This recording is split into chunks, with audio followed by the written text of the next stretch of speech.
Elles sont belles, charismatiques et libres. C'est sur ces mots que Sylvie Tellier lance la 92e élection de Miss France sur TF1. Dans la salle, le Zénith de Caen, l'ambiance a rarement été aussi chaude que cette année. Un public heureux d'être de retour après une émission 2020 privée de spectateurs, crise sanitaire oblige. Jean-Pierre Pernaut, président du jury, ouvre la cérémonie en racontant son lien avec Miss France. Sa rencontre avec Nathalie Marquet, Miss France 87, lors de l'élection de 2002. Ce soir-là, il y a eu un coup de foudre. C'était il y a presque 20 ans, jour pour jour, confie l'ancien présentateur du JT de 13h, avant d'aller prendre sa place.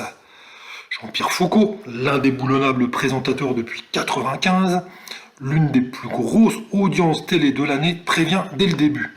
Chaussez vos claquettes et préparez-vous à chanter sous la pluie. Parfaitement rodé à l'exercice, car le thème de cette année, c'est la comédie musicale. Et dès le début, le ton est donné avec le Roi Lion. Danseurs torse nu et pantalons larges bariolés débarquent tandis que les 29 candidates défilent en longues robes à paillettes. Le tableau de Mary Poppins est un challenge pour une émission en direct. 3 Miss descendent suspendues à un fil à 15 mètres de hauteur. Avant la performance, elles ont été suspendues dans le vide pendant plusieurs minutes sans bouger. On apprécie le tableau disco et la jolie combinaison épaules dénudées, roses ou argentées.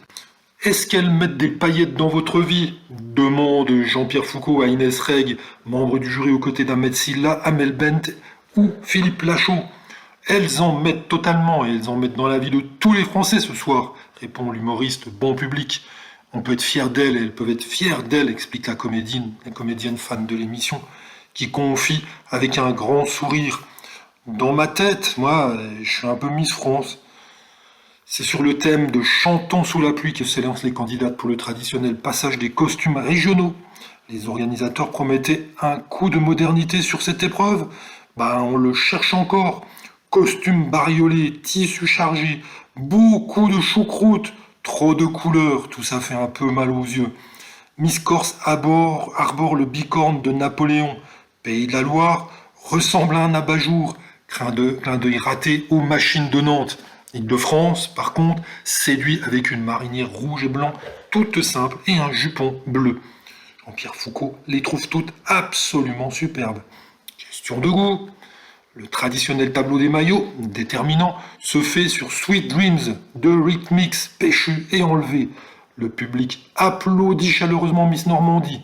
Les filles lèvent la jambe, se déhanchent. C'est parfois maladroit, sans jamais se départir de sourire. Elles font tout pour jouer le naturel. Ça passe ou pas. C'est touchant, parfois. On lit le stress sur certains visages. D'autres ont l'air de s'éclater et ça fait plaisir. Les images du voyage à La Réunion défilent. À 22h50, Malika Ménard, Miss France 2010, annonce les noms des 15 finalistes représentant les régions Languedoc-Roussillon, Tahiti, Pays de la Loire, Côte d'Azur, Martinique, Normandie, Rhône-Alpes, Lorraine, Réunion, Alsace, Nord-Pas-de-Calais, Guyane, Corse, Aquitaine et enfin Île-de-France. Puis c'est au tour des 5 dernières finalistes d'être dévoilées. Il s'agit de Miss Martinique, Floriane Bascou, Miss Alsace, Cécile Wolfram, Miss Île-de-France, Diane Lair, Miss Normandie, Yousra Askri et enfin Miss Tahiti, Tumatea Buisson. Et la gagnante, ce sera Diane Lair devant Floriane Bascou et enfin Miss Alsace Cécile Wolfram.